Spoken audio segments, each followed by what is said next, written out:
Welcome to The Explainer. Today, we're diving into a really powerful story about looking for love in the digital world. And it's a true story, which makes it a pretty stark warning about how blurry the line can get between a real connection and a total deception. Yeah, this isn't something out of a movie. This is a real person's actual experience. And they shared it because it really shines a light on the kind of emotional minefield we're all walking through when we try to find relationships online. So our story kicks off where a lot of them do these days, online. It's about this hopeful high school student, her name's Sa, and like a lot of us, she really believed you could find something genuine, something real, right through a screen. And then, one day, a message just pops up on her Facebook. It's from a total stranger, a guy calling himself Knight.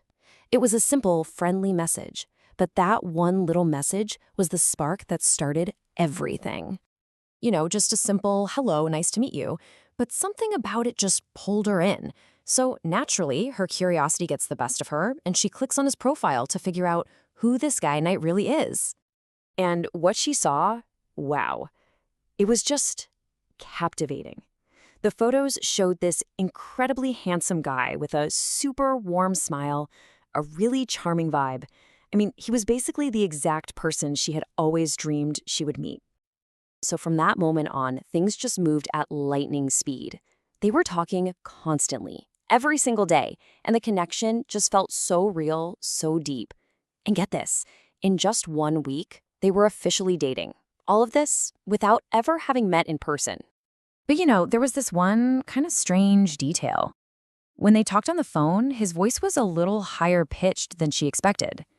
He just explained it away, said he had a hormone issue. And she was so swept up in the whole thing, she just accepted it and didn't think twice. But this picture-perfect online romance, well, it didn't stay perfect for long. As the weeks turned into months, that dream started to feel a lot less like reality.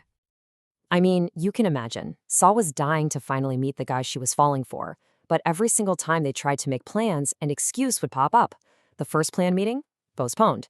The next month, they try again, and suddenly there's an accident. After that, a family emergency just happened to come up. A pattern was definitely starting to form. And the pattern was always the same. There was always some big, dramatic, last-minute reason they couldn't see each other. It was just this constant cycle of getting her hopes up and then, bam, disappointment. And here is where it gets even weirder. Sa finds out she isn't the only one. 2 of her close friends were in almost identical situations.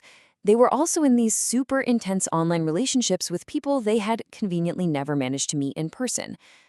So Sa's just stuck in this loop of loving texts and broken promises.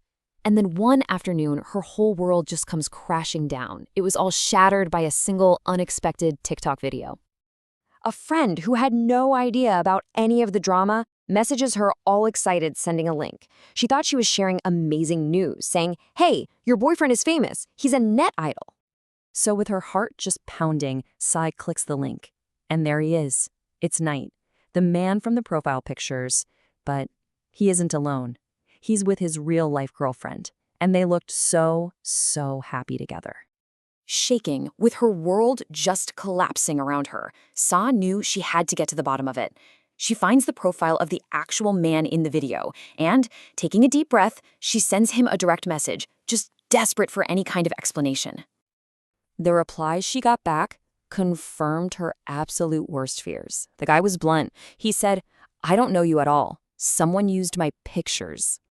And in that one moment, the whole sick deception became crystal clear. Sadie was a victim of catfishing. The person behind the Knight profile wasn't a man at all. It was a Tom, a term from Thai culture for a woman who presents as masculine, who had stolen photos to create this entire fantasy boyfriend. But the pain Sa felt went so much deeper than just being lied to. The real heartbreak came from understanding what, or who, she had actually fallen in love with. And this, right here, is the absolute core of the tragedy. Her deepest sadness wasn't just about the lie. It was about mourning a relationship with a ghost. She had poured her heart out to an image, to a collection of photos of a man who never, ever even knew she existed.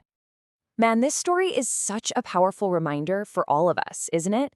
We have to be cautious in the digital world because not everything is what it seems. A true connection can't be built on a perfectly curated but totally fake profile. It has to be based on reality and sincerity. So Saw's story leaves us with a really provocative question to think about in our own lives. When we fall for someone online we've never met, is the heartbreak a betrayal of love, or is it a painful lesson in our own vulnerability in a world practically designed for illusions?